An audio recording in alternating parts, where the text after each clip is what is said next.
This is Coach Steve Powell, and I am very, very proud to be able to communicate with you guys in your celebration of 20 years of 12 Good Men.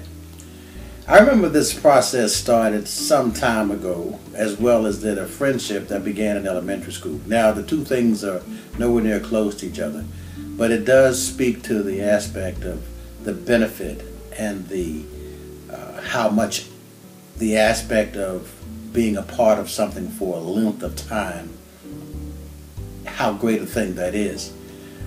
Phil Ayers and I met each other in elementary school.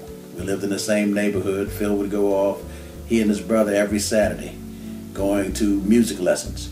Well, I used to watch him walk down the hill, and I used to say, man, I sure am glad I don't have to go out and go to music lessons he and his brother John, like he and his brother John did. I'd rather stay home and watch Mighty Mouse on TV. Well, little did I know that when you learn music, you learn discipline. Phil is one of the most disciplined people I know.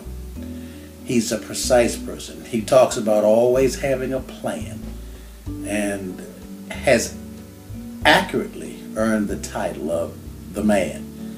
When Phil comes into a place, Phil is in the house. And when he went to La Plata High School, he made that house his. Now, he'll never say that, but everybody knew Ayers. Everybody knew Mr. Ayers. Everybody came to Mr. Ayers when they had a problem, a concern, or something they needed to talk about. And it wasn't just students. Phil went to La Plata High School in a time period where racism was still prevalent. I can say that. He probably never will. Where people didn't understand the need to address the needs of young black men.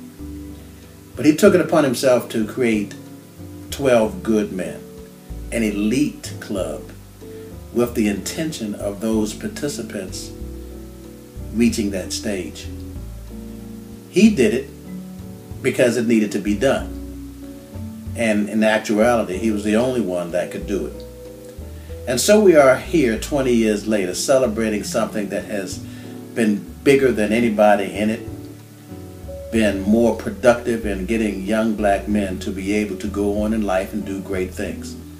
I dare say that even if the organization had been founded by somebody else and had gone on for 20 years, it would have not had the impact nor the success as it has because of my best friend.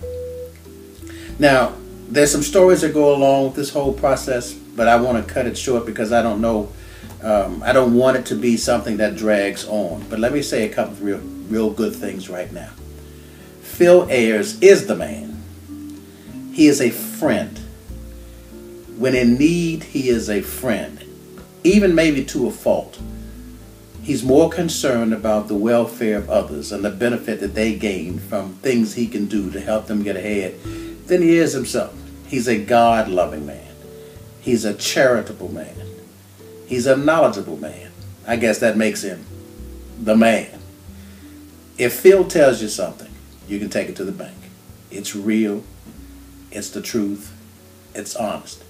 Phil Ayers is not going to do anything wrong that he knows is not right. It's just how he's made up, and I guess his mom and dad were the major reasons for that. He's a family guy. He does the things that he does because he enjoys living. For all of you that have the opportunity to see this video, I congratulate you and pass it on because other people need to know what you have. They need to know about the 12 Good Men. They need to know how it grew and how it became popular and how it went on to develop doctors and engineers and people in business and other things too many to mention. What I can say right now as it relates to 12 Good Men, it's been my pleasure to be involved and engaged with you over the years from the beginning. Although I was not there every moment, Phil Ayers was. And I want to say congratulations to all of you that have touched his hand and all of you that he has touched. Never forget how special he is, and never forget how special you are. And always remember what you've learned being a part of 12 Good Men.